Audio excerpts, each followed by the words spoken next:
Hello. I'm going to speak today about a question that was asked on the complexity of the path and changes when you advance from base philosophical Luciferianism to delving into the Order of Phosphorus, TOPH, and other inner magical workings. So this is a good question because self-initiation is about acquiring knowledge, insight, towards the path which is virtually unknown to the individual.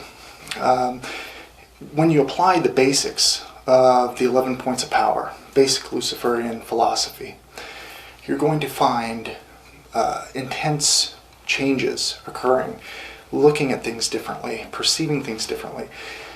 And then there becomes a type of visualized or imagined goal that you want to attain, or something you want to work towards to gain useful knowledge towards applying and unraveling, quote unquote, the mysteries. I have to say, as a Luciferian who began in the 90s, I always had an innate or instinctual design, what I knew I had to do. And it's changed over many years. I wasn't sure how it was going to take part. And there are many different experiences which I thought, oh, this is what I'm intently meant to do. And I was driven towards it, but it evolved and progressed to another path. Not a completely different one, but one that really challenged my life and what I wanted to do.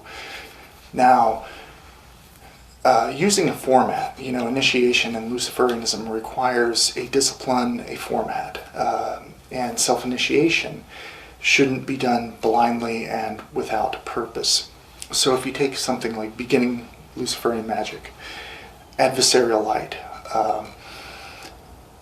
if you have enough knowledge about the concept of the adversary and the Luciferian spirit, if you will, taking something like Dragon of the Two Flames, Sabeti, even to some extent Goetia of Shadows, how these grimoires are useful is that you take the first part of the first few chapters of each grimoire, and you're seeing a historical, mythological, religious history and the origins, the etymology of these words. Now, each word, each name of power, if you will, contains a symbolism, a kind of atavistic symbolism, which is on the first level of the uninitiated, something that's adversarial and confrontational, destructive, quote, dark.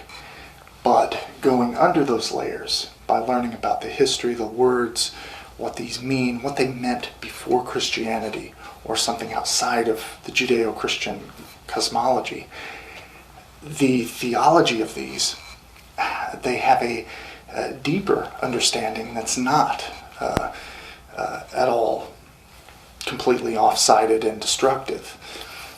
Darkness to the Luciferian doesn't view this as negative or destructive, but it's the unconscious, the shadow, our instincts. It can be used in what we call good or bad ways. But the Luciferian tends to use these towards balancing the self with the higher awareness, the conscious mind. Now, having that knowledge, you apply certain ceremonies consistently. Now, in this consistency at first, it's challenging and it's a test. The test of the adversary is, can you go past the first layer symbolism, or is everything just as you take it? If you can begin to understand how these things work in the symbolism, then you apply it towards things in your life and you will have changes. All of these changes occur. You'll confront challenges in life as tools to strengthen your resolve, to strengthen and initiate yourself. And this requires that type of complete devotion to the path in your development. And Luciferianism should be applied in a practice towards what you do every day, towards your complete mundane, what I call mundane existence, in that even the most boring things in life can have meaning and change, and you can apply them in your magical practices. It takes many years, but the path shouldn't be always viewed from an early initiate, a neophyte, if you will, to, oh, I just want to be here. You start to lose the purpose of what you're doing, to awaken the daemon, the liberation, the illumination, and the apotheosis, the daemon, the true will, what Crowley called the holy guardian angel. These are aspects of higher self that have to be used and then pushed towards your goals. Listening to those instincts, trusting yourself is an imperative part of Luciferianism. And when you're tested, when you, quote, are tempted, how do you go forward? By every victory, you gain inner strength. You gain experience, you gain insight, and all of these energies that you're cultivating and guiding can be continued to be encircled and built towards your progression. There are problems, there are challenges, all of these things happen. This is normal life. Remember, Belial as Lord of the Earth. What is the Earth? How does that work? It works from thoughts, words, how you say things, what you say, and your actions, what you do. But it's also rational and logical insight, cause and effect. You look into the scientific area. So you see, as the Lord of the Earth, that's a symbol, a mask, if you will, of the balance between primal instinct, our unconscious, animalistic, carnal desires, our higher instinct, our higher articulation, the daemon, the quote-unquote more angelic or empyrean aspect, and it's balanced by the individual who uses the primal, the strength, to guide through the rational and logistical strategic aspects of magic. Now, using another question that was asked was how to apply certain aspects of the occult in daily life, making the mundane a more occult friendly. Example, washing your dishes with intent. Well, every act you do, whether it's some physical activity you don't like, or one you do like, walking, running, whatever that is, weightlifting, you should always focus on a goal with each thing. As you're pushing yourself towards exhaustion or doing daily tasks, focus on a short-term desire that you have. Probably internal, probably something in the material world. One would be gaining strength, developing your through physical activity, getting in shape. All of these things you can relate to Belial, Lord of the Earth, or even Lilith, or some of the demonic aspects. These archetypes, these deific masks, are power bases, represent certain types of manifest energy.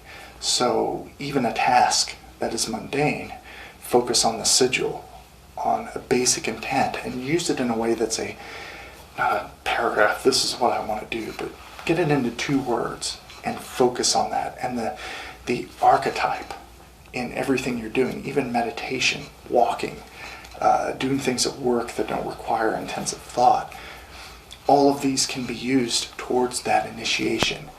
And you can even keep it to yourself. You don't have to explain it or worry about people, what's he doing, that type of thing.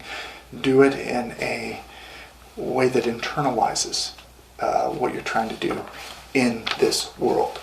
That is how Luciferianism should be applied in an occult setting, in an initiatory setting, towards building your own power, to know, to will, to dare, to keep silent. All of these things play a strong role in Luciferian practice. The summary I'll tell you is pick a specific rite, one that appeals to you, and adapt it accordingly and do it for a consistent period of time and keep track every day of the happenings. Type it in your phone, notepad, or whatever that is. Keep that record because you're going to see how you're transforming over time. Thank you.